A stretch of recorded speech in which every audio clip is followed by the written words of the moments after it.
ભરૂચ ખાતે ભાજપના દિગ્ગજ નેતા અને કેન્દ્રીય મંત્રી પુરુષોત્તમ રૂપાલાના વિરોધમાં ભરૂચ રાજપૂત ક્ષત્રિયોએ મોટી સંખ્યામાં કલેક્ટર કચેરી ખાતે એકત્ર થઈ વિરોધ નોંધાવી આવેદનપત્ર આપ્યું હતું। જો કે રૂપાલાના પુતળા દહન કરવા જતા પોલીસ અને આગેવાનો વચ્ચે ખેંચતાણના દ્રશ્યો પણ સર્જાયા હતા। ભરૂચના દિગ્ગજ નેતા અને કેન્દ્રીય મંત્રી પુરુષોત્તમ રૂપાલા સામે સમગ્ર ગુજરાતમાં ક્ષત્રિય સમાજ દ્વારા જબરદસ્ત વિરોધ પ્રદર્શનો કરાઈ રહ્યા છે।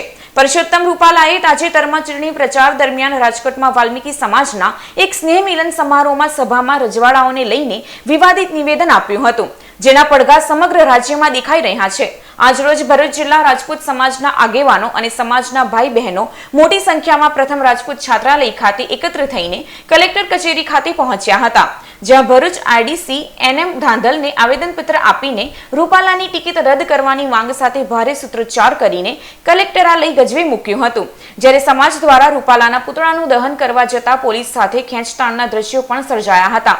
ભરૂચમાં વિરોધ પ્રદર્શન કરવા એકત્રિત ક્ષત્રાણીઓને રણકાર કર્યો હતો કે રૂપાલાની ટિકિટ નહીં પણ રૂપાલાને જ કાપો। ચૂંટણી પંચ તેઓની ઉમેદવારી રદ કરી કાયદેસરની ફરિયાદ દાખલ નહીં થાય તો રાજપૂત સમાજે ભાજપ સામે કેસરિયા યુદ્ધના મંડાણ કરવાની ચીમકી પણ ઉચ્ચારી હતી। આ વિરોધ પ્રદર્શનમાં ભરૂચના પૂર્વ પ્રમુખ પરિમલસિંહ રાણા, સંદીપ માંગરોલા, વીરપાલસિંહ અટોદરિયા સહિત સમસ્ત ભરૂચ જિલ્લા ક્ષત્રિય રાજપૂત સમાજના આગેવાનો અને ક્ષત્રાણીઓ ઉપસ્થિત રહ્યા હતા।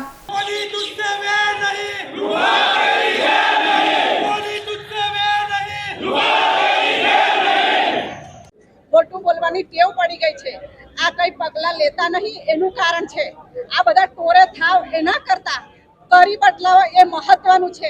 બધા ટોરે થાવ ને રૂપાલાની ટિકિટ ના કાપો, રૂપાલાને જ કાપી કાઢો, એ જ મહત્વનું છે। હવે જે કઈ કરો ને પાકો નિર્ણય કરો। શ્રી રામ એ મહત્વનું છે, ટોરે થવાની જરૂર નહીં। દરેકે દરેક ક્ષત્રાણીઓ ચૂંટણી લડવા માટે તૈયાર છે અને અમે એમની સામે લડીશું અને એમને અમે નહીં લડવા દઈએ, નહીં જીતવા દઈએ। આજે અમારા ભાઈઓ અને દરેક બહેનો સાથે તૈયાર છે, પણ હવે અમે સહન નહીં કરીએ। એકવાર ભૂલ કરે તેને ભૂલ કહેવાય, બીજી વાર કરે એને ગુનો કહેવાય અને વારંવાર કરે એને કાયદાની ભાષામાં હેબિચ્યુઅલ ઓફેન્ડર કહેવાય।